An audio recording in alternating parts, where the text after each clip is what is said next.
అది చరిత్ర మాటున దాగిన పవిత్ర శివలింగం. 300 ఏళ్ల నాటి మహిమాన్విత నాగలింగం. కాలగర్భంలో కలిసిన కాలపురుషుడి స్వరూపం, గత వైభవ చిహ్నం.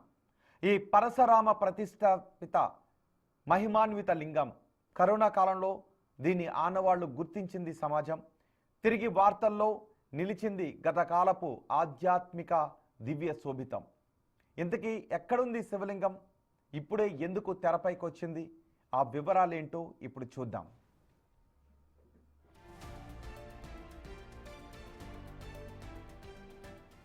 ఇప్పుడు మీరు చూస్తున్న ఈ ఆలయం సుమారు 200-300 సంవత్సరాల పురాతన చరిత్ర కలిగిన ఆలయం. చారిత్రక ఆధారాల ప్రకారం ఇది 19వ శతాబ్దానికి చెందినదిగా తేల్చారు పురావస్తు నిపుణులు. కాలక్రమేణా ప్రకృతి వైపరీత్యాలు తద్వారా ఏర్పడ్డ వరదల కారణంగా ఈ ఆలయం ఇసుక మేటల్లోకి కూరుకుపోయింది. ఇక్కడ ఒక ఆలయం ఉంది అని ఆ గ్రామ వాసులకు తెలుసు. కానీ కొంతమంది యువకుల కారణంగా ఈ ఆలయ ఆనవాళ్లు కరోనా సమయంలో బయటపడడం విశేషం. ఇంత ఘన చరిత్ర కలిగిన దేవాలయాన్ని ఇటీవల దేవాదాయ శాఖ మంత్రి ఆనం రామనారాయణ రెడ్డి, స్థానిక నాయకులు, ఇతర దేవాదాయ శాఖ అధికారులతో కలిసి పరిశీలించారు. మరిన్ని తవ్వకాలు చేపట్టి అక్కడ ఆధారాలు సేకరించారు. పెన్నా నది ఒడ్డున ఇసుకలో దాగి ఉన్న ఒక పురాతన ఆలయ చరిత్ర శ్వాస తీసుకుంటుంది. నెల్లూరు జిల్లా చేజర్ల మండలం పెరుమాలపాడులో ఇప్పుడు వరుస ఆవిష్కరణలతో ప్రజల దృష్టిని ఆకర్షిస్తుంది. ఇప్పటికే వెలుగులోకి వచ్చిన ఆలయం తాజాగా చేపట్టిన తవ్వకాల్లో కొన్ని పురాతన విగ్రహాలు బయటపడ్డాయి. అసలు ఆ ఆలయం ఎలా బయటపడింది? ఇన్నాళ్ళు ఎందుకు నిర్లక్ష్యానికి గురైంది? ఇప్పుడు ప్రభుత్వం ఏం చేయబోతుందో బిగ్ టీవీ గ్రౌండ్ రిపోర్ట్ ద్వారా తెలుసుకుందాం. ఆంధ్రప్రదేశ్లోని నెల్లూరు జిల్లాలో పెన్నా నది తీరంలోని ఇసుకలో దాగిన ఈ ఆలయం నాగలింగేశ్వర స్వామికి చెందినది. 2020 జూన్ 17న చేజర్ల మండల పరిధిలో పెరుమాళ్లపాడు గ్రామం దగ్గర ఇసుక తవ్వకాలు చేశారు కొంతమంది. ఆ సమయంలో ఈ చారిత్రాత్మక నాగలింగేశ్వర స్వామి ఆలయం వెలుగులోకి వచ్చింది. జానపద కథల ప్రకారం ఈ ఆలయాన్ని పరశురాముడు ప్రతిష్ఠించాడని చెబుతున్నారు స్థానికులు. పెన్నా నది ఒడ్డున పరశురాముడు నిర్మించిన 101 దేవాలయాలలో ఇది ఒకటిగా చెబుతున్నారు. సుమారు 300 ఏళ్ల క్రితం ఈ నాగలింగేశ్వర స్వామి ఆలయాన్ని నిర్మించినట్టుగా చెబుతారు ఇక్కడి వారు.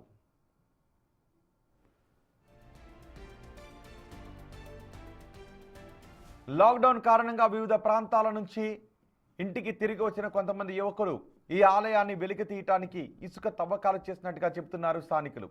ఎవరు పట్టించుకోకపోవడంతో వర్షాలు, ఎండలకు ఆలయ అవశేషాలు దెబ్బతిన్నాయి. సంరక్షణ లేకపోవడంతో ఈ ప్రాంతం చారిత్రాత్మక ఘనత తిరిగి మట్టిలో కలిసిపోతుందనే ఆందోళన కూడా మొదలైంది. ఇటీవల దేవాదాయ శాఖ మంత్రి ఆనం రామనారాయణ రెడ్డి ఈ ఆలయంపై ప్రత్యేక దృష్టి సారించారు. ఆలయ పునరుద్ధరణకు సన్నాహాలు చేపట్టాలని అధికారులకు సూచించారు. దీంతో గుడి నమూనా సేకరణ కోసం మరోసారి తవ్వకాలు ప్రారంభించి ఆలయాన్ని వెలికితీశారు అధికారులు. తాజాగా తవ్వకాలు చేపట్టిన నాగలింగేశ్వర స్వామి ఆలయం వద్ద ఉన్నాం. ప్రస్తుతం మనం ఉన్నటువంటిదే పెరుమాలపాడుకి సంబంధించిన నాగలింగేశ్వర ఆలయం.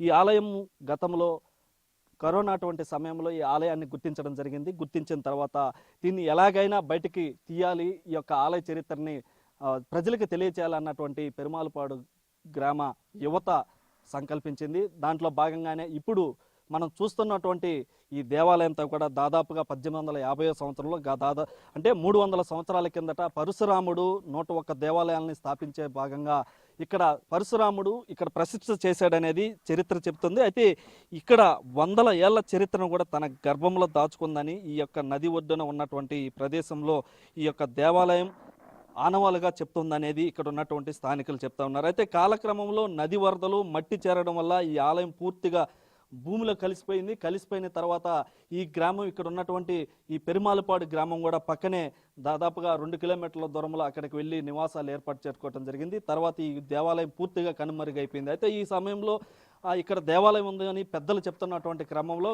కరోనా లాక్డౌన్ సమయంలో కూడా గ్రామ యువతకు వచ్చినటువంటి ఆసక్తి ఈ చరిత్రను వెలికి తీసుకురావాలన్నటువంటి ఉద్దేశంతో స్వచ్ఛందంగా అప్పట్లో తవ్వకాలు చేపట్టినటువంటి యువత పురాతన రాతి నిర్మాణాలు గుడి గోడలను కూడా బయటకు తీయడం జరిగింది. అప్పట్లో ఇది పెద్ద చర్చిగా మారి లాక్డౌన్ అనంతరం ఈ ఆలయం పైన కూడా శ్రద్ధ పెట్టడం జరిగింది. అప్పట్లో అగ్ర హీరో ప్రభాస్ నటించినటువంటి కల్కి లాంటి సినిమా కూడా ఇక్కడ ఒక సన్నివేశాన్ని కూడా తీయటం జరిగింది. అయితే ఈ యొక్క వర్షాలకు ఎండలకు ఈ యొక్క ఆలయ అవశేషాలన్నీ కూడా పూర్తిగా దెబ్బతినడంతో సంరక్షణ లేకపోవడంతో చరిత్ర మళ్ళీ మట్టిలో కలిసిపోతుందన్న ఆందోళన కూడా స్థానికులు మొదలవడంతో ఇక్కడ ఉన్నటువంటి మంత్రి రామనారాయణ రెడ్డికి అదేవిధంగా అధికారులకి ఎవరైతే ఆర్కాలజీ అధికారులు ఉన్నారో వారికి చెప్పడంతో ఈ యొక్క ఆలయాన్ని బయటకు తీయాలన్నటువంటి ఉద్దేశంతో తాజాగా తవ్వకాలు చేపట్టడంతో మనం చూస్తున్నటువంటి అతిపెద్ద పురాతన విగ్రహాలు కూడా ఒక్కసారిగా బయటపడడం జరిగింది.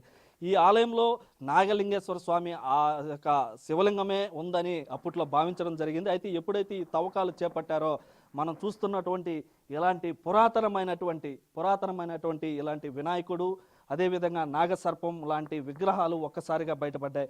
ఇంకా ఈ ప్రాంతంలో తవ్వకాలు జరిపితే ఇంకా అనేక విగ్రహాలు కూడా బయటపడేటువంటి అవకాశం ఉందని చెప్పి స్థానికులు భావిస్తూ ఉన్నారు. దాంట్లో భాగంగానే ఈ చుట్టుపక్కల ఉన్నటువంటి ఈ దేవాలయానికి సంబంధించి అనేక ఎకరాలు భూమి కూడా ఉందని ఇటు స్థానికులు ఆ గ్రామస్తులు చెప్తున్నటువంటి క్రమంలో ఇంకా ఈ దేవాలయానికి సంబంధించినటువంటి ప్రాంతంలో తవ్వకాలు ఇంకా చేపడితే ఇంకా అతి పురాతనమైనటువంటి పురాతన లింగాలు ఆ యొక్క విగ్రహాలు అంతా కూడా బయటపడేటువంటి అవకాశం ఉందని చెప్తుంది. అయితే గతంలో ఈ యొక్క ఆలయము పూర్తిగా ఇసుకతో కప్పబడినటువంటి నేపథ్యంలో పైన ఆ యువత ఏదైతే ఆ గోపురం కనపడే విధంగా తవ్వకాలు చేపట్టారో ఆ సమయంలో బిగ్ టీవీ కూడా ఇక్కడికి రావడం జరిగింది. వచ్చి ఇక్కడ ఉన్నటువంటి ఆలయాన్ని ప్రజలకు ఇటు ప్రపంచానికి చూపించేటువంటి ప్రయత్నం కూడా చేయడం జరిగింది. అప్పుడు పూర్తిగా ఇసుక మేటలతో కప్పబడిపోయింది. అప్పుడు మనం కూడా ఆ యొక్క ఇసుక త్వరల్లో నుంచి దూరి ఈ యొక్క శివలింగాన్ని పక్కనే పడి ఉన్నటువంటి శివలింగాన్ని ఇక్కడ ఉన్నటువంటి దోలాల్ని ఇక్కడ ఉన్నటువంటి నిర్మాణాన్ని అంతా కూడా చూపించడం జరిగింది.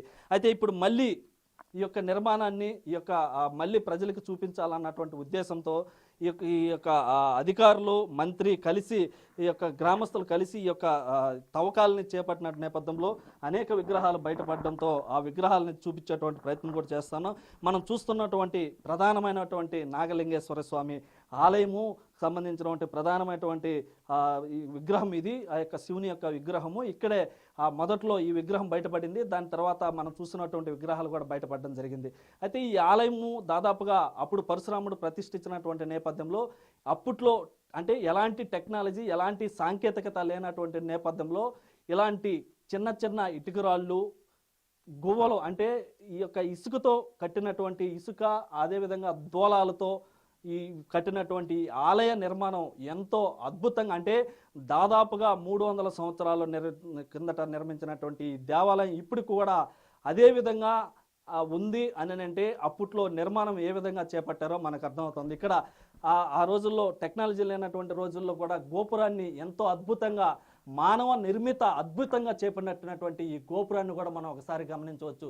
దాదాపుగా కింద నుంచి 40 అడుగుల ఎత్తు కలిగినటువంటి ఈ గోపురం ఆ రోజుల్లో ఆ చిన్న చిన్న ఇటుక రాయిలతో ఆ గోవలతో దోలాలతో అంటే కడప భాషలో వీటిని దోలాలు అంటుంటారు. ఆ దోలాలతో ఈ ఆలయాన్ని అంతా కూడా ఎంతో అద్భుతంగా నిర్మించడం జరిగింది. అయితే ఈ ఆలయానికి ఇంకో ప్రతిష్ఠ కూడా ఉంది.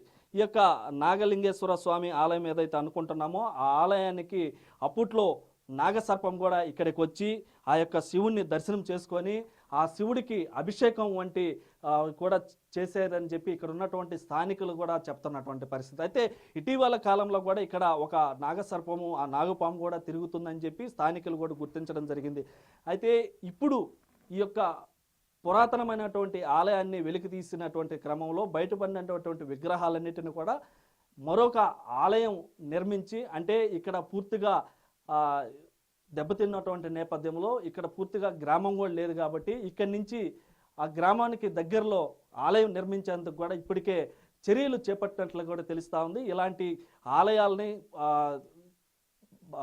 హిందువులకి ఈ యొక్క హైందవ ధర్మం తెలిసే విధంగా ఎలాంటి పురాతన ఆలయాల్ని మళ్ళీ నిర్మించి ప్రజలకి అంకితం చేయాలని చెప్పి కూడా చాలామంది కోరుకుంటున్నటువంటి నేపథ్యం అయితే ఉంది.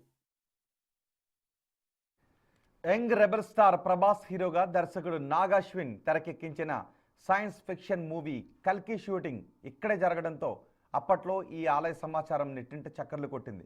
ఈ ప్రాంతానికి మరింత గుర్తింపు తీసుకొచ్చింది.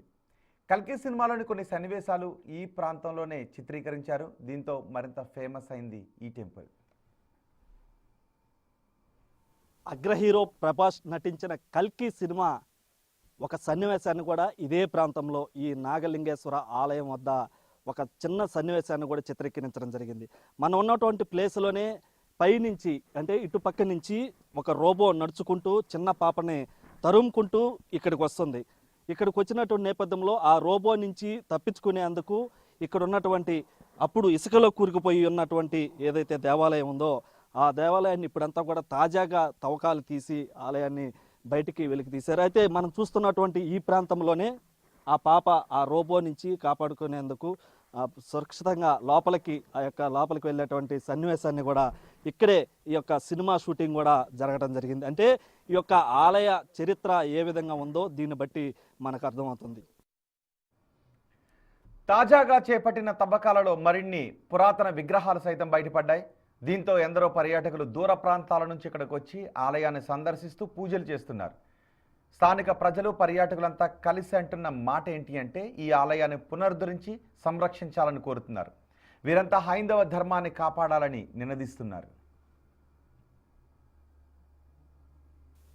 తాజాగా తవ్వకాలు చేపట్టిన నాగలింగేశ్వర ఆలయానికి చుట్టుపక్క ప్రాంత ప్రజలే కాకుండా అనేక దూర ప్రాంతాల నుంచి ఇక్కడికి వచ్చి ఆ ఇసుకలో కూరుకుపోయినటువంటి పరశురాముడు ప్రతిష్ఠ చేసిన ఆలయానికి అనేక మంది భక్తులు పర్యాటకులు ఇక్కడికి వచ్చి అక్కడ ఉన్నటువంటి పురాతన విగ్రహాలను చూసి కూడా ఇక్కడ మురిసిపోతా ఉన్నారు. కొంతమంది భక్తులు అదేవిధంగా బయట ప్రాంతాల నుంచి వచ్చినటువంటి పర్యాటకులు కూడా ఉన్నారు. ఎలా అనిపిస్తుంది ఇక్కడ ఇసుకలో కూరిపోయినటువంటి దేవాలయం ఒకసారిగా బయటకు రావడం? మీరంతా కూడా మీరు ఇప్పుడు ఎక్కడి నుంచి వచ్చారు? ఇక్కడ పురాతన శివాలయాన్ని బయటికి తీశారని తెలిసిన తర్వాత చూద్దామని వచ్చాము. నేను నాతో పాటు మా బంధువులు కూడా వచ్చారు. చాలా సంతోషంగా ఉంది. అసలు ఆ శివలింగం కానీ ఆ పానమట్టం కానీ చాలా ప్రత్యేకంగా ఉంది. నేను మహారాష్ట్రలో 12 జ్యోతిర్లింగాల్లో ఒక 5 జ్యోతిర్లింగాలు చూశాను. త్రయంబకేశ్వర్, నాసిక్, ఓంకారేశ్వరు, వైద్యనాథులో కొంచెం పెద్ద విగ్రహమే కానీ ఇలా లేదు. ఇది చాలా ప్రత్యేకంగా ఉంది. చాలా పురాతనమైనదిలాగా ఉంది. దీన్ని తవ్వి బయటికి తీయటం కూడా చాలా తీసిన వాళ్ళు ఎవరో కానీ చాలా సంతోషంగా ఉంది. ఈ ఆలయాన్ని మళ్ళీ పునరుద్ధరించి కొత్తగా ఆలయాన్ని నిర్మించి హైందవ ధర్మాన్ని, సాంప్రదాయాల్ని, సంస్కృతిని కాపాడాలని మేము కోరుకుంటున్నాం. సార్ మీరు ఎక్కడి నుంచి వచ్చారు, ఏమంటారు? రేవూరు గ్రామం, అనంతసాగర మండలం సార్.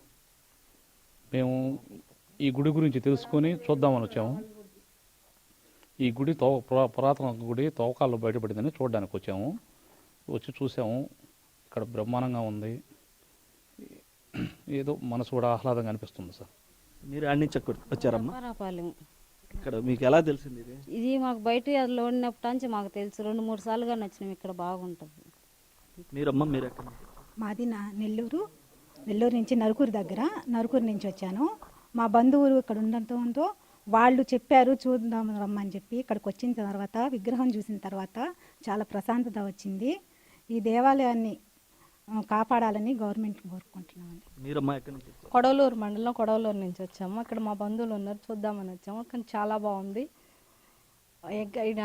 ఈ ఆలయాన్ని పునరుద్ధరించి హైందవ ధర్మాన్ని కాపాడాలని కోరుకుంటున్నాను. సో చూశారు కదా, ఏదైతే పురాతనమైనటువంటి ఆలయం, ఇసుకలో పూడుకుపోయినటువంటి ఆలయాన్ని తాజాగా తవ్వకాలు చేపట్టి ఆ ఆలయాన్ని కూడా బయటికి తీయటం జరిగింది. ఇక్కడ ఆలయము బయటపడింది. ఈ యొక్క హైందవ ధర్మాన్ని కాపాడాలన్నటువంటి ఉద్దేశంతో అనేక మంది బయట ప్రాంతాల నుంచి ఇక్కడికి వచ్చి ఇక్కడ ఉన్నటువంటి పురాతన విగ్రహాలను చూసి భక్తితో పరవశించిపోతున్నటువంటి పరిస్థితి అయితే ఇక్కడ ఉంది.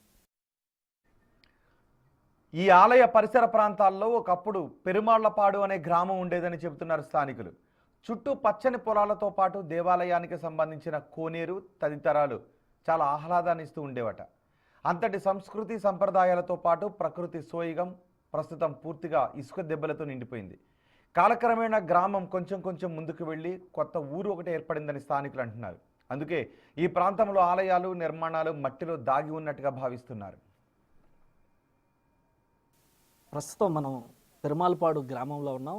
గ్రామంలో పెద్దలు ఉన్నారు. సార్, ఈ యొక్క నాగలింగేశ్వర స్వామి ఆలయం ఇసుకలో తాజాగా బయటపడడం జరిగింది. మీకు తెలిసి ఆ శివాలయం అక్కడ ఉన్న విషయం మీకు తెలుసా? అంటే నాకు కట్టిన సంగతి మాకు తెలియదు, కానీ నా వయసులో నాకు 16 సంవత్సరాలప్పుడు నుంచి బూడుకుంట వచ్చింది. అది బూడుకుంట వచ్చేసి ఆ ఇసుక అంతా వచ్చేసి బూడిపోయింది. అది అప్పుడు పూజలు చేస్తుండేవారా? మాకు తెలిసిన తర్వాత పూజలు లేవు, పూజలు లేవు. ఇప్పుడు ఎలా మీరు దాన్ని గుర్తించడం జరిగింది? దాన్ని ఎలా బయటకు తీసుకొచ్చి? ఇక్కడ ఊళ్ళో యువకులు ఈ సాఫ్ట్వేర్ చదువుకున్న వాళ్ళు ఏదో ఉత్సాహంగా చూసి దాన్ని బయటకు తీయాలని ఉత్సాహపడి పుక్లంతా తీసి తల్లికి కొంచెం బయట పడితే ఇప్పుడు దాన్ని రామనారాయణ గారు కొంచెం దాన్ని డెవలప్ చేయాలని ప్రయత్నంలో ఉన్నాడు. ఇప్పుడు ఈ దేవస్థానానికి సంబంధించి చాలా ఎకరాల భూమి, దాదాపు 110 ఎకరాల భూమి ఉందని తెలుస్తుంది. ఆ భూమి అంతా ఎక్కడుంది? ఇన్ని రోజుల నుంచి దాన్ని ఎందుకు వదిలేయాల్సి వచ్చింది? ఇప్పుడు మళ్ళీ ఎలా దాన్ని తీసుకురాబోతున్నారు? అది 70-80 సంవత్సరాల నాడు ఊరు అక్కడ ఉండింది. ఊరు అడుంటే ఈ గాలికి ఇసుకంతా వచ్చి ఊరు దేవస్థానం మొత్తం మునిగిపోయింది. ఆ దెబ్బతో ఏంది ఊరు వచ్చి పక్కన కట్టేసిండ్రు.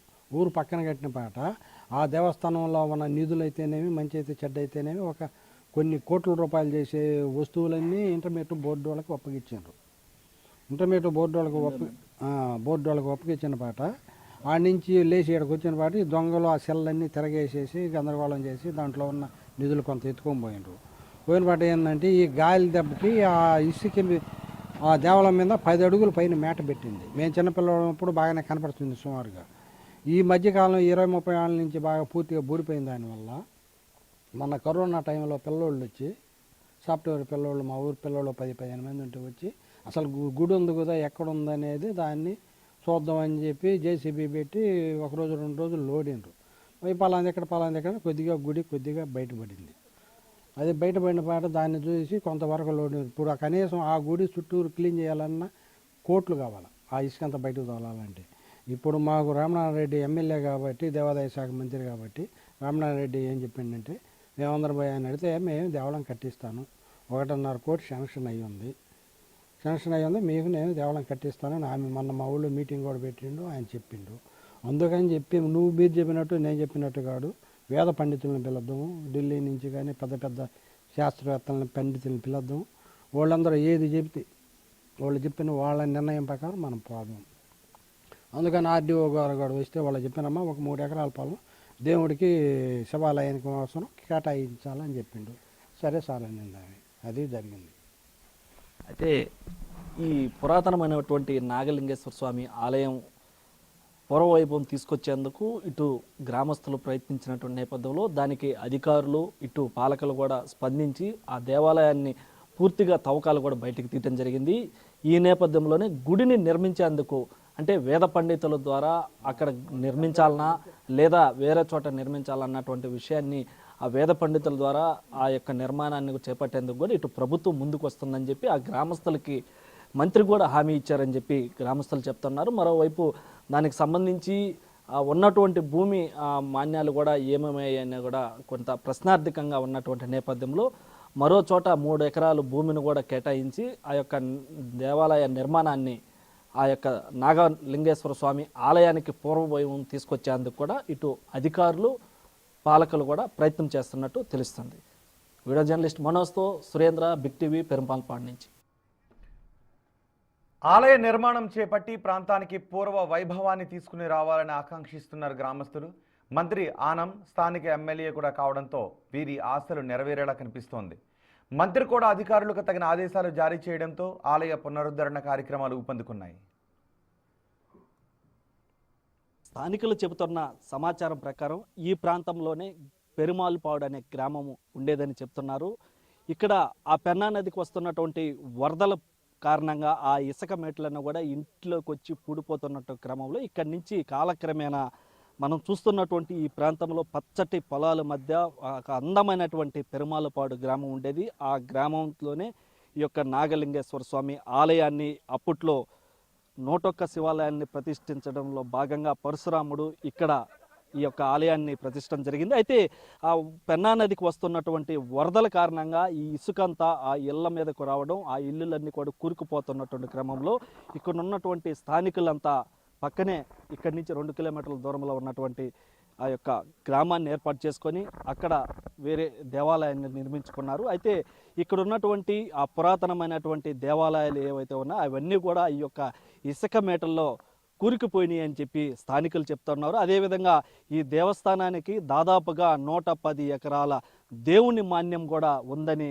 స్థానికుల నుంచి సమాచారం తెలుస్తూ ఉంది. అయితే ఇదంతా కూడా ఈ యొక్క దేవునికి సంబంధించినటువంటి 110 ఎకరాల భూమి, ఆ యొక్క దేవుని మాన్యం అంతా ఇటు దేవాదాయ శాఖకు సంబంధించినటువంటి అధికారులు చూస్తున్నారని చెప్పి కూడా చెప్తున్నారు. అయితే గతంలో కూడా ఇటు చూస్తున్నటువంటి ఆలయంలో దీపం పెట్టేవాళ్ళని అటు దేవాదాయ శాఖ అధికారులు పెడుతుండేవారు. అయితే కాలక్రమేణా కూడా వారు ఇక్కడికి రాకపోవడంతో స్థానికులే అప్పుడప్పుడు ఇక్కడికి వచ్చి దీపాన్ని వెలిగించేటువంటి క్రమం ఉండేది. అప్పట్లో ఇక్కడ ఒక నాగు సర్పం కూడా తిరుగుతుండేదని స్థానికులు అయితే చెప్తూ ఉన్నారు. అయితే ఈ యొక్క ఇప్పుడు ఇంకా ఇక్కడ తవ్వకాలు చేపడితే అనేకమైనటువంటి పురాతనమైనటువంటి విగ్రహాలు బయటపడేటువంటి అవకాశం ఉందని స్థానికులు అయితే ఇక్కడ కోరుకుంటా ఉన్నారు. పెన్నా నది ఒడ్డున ఇసుకలో దాగి ఉన్న ఈ ఆలయ చారిత్రక ఆనవాళ్లు ఇప్పుడిప్పుడే ఒక్కొక్కటిగా బయటపడుతున్నాయి. పెరుమాళ్లపాడు గ్రామంలో వెలుగులోకి వచ్చిన ఈ పురాతన ఆలయం మన సంస్కృతి సంప్రదాయాలకు మరో గొప్ప సాక్ష్యంగా నిలవబోతోంది.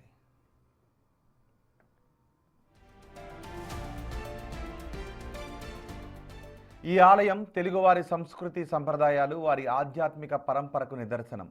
నెల్లూరు జిల్లా చేజర్ల మండలం పెరుమాళ్లపాడు గ్రామంలో ఈ ఆలయం జిల్లా చారిత్రక ఆధ్యాత్మిక వైభవానికే చిహ్నం. ఈ ఆలయాన్ని పునరుద్ధరిస్తే పర్యాటకం పెరిగి ఈ ప్రాంత అభివృద్ధికి కూడా దోహదపడుతుందని జిల్లావాసులు ఆశిస్తున్నారు. సో చూశారు కదా, ఇసుకలో బయటపడిన అతి పురాతనమైన నాగలింగేశ్వర స్వామి ఆలయం.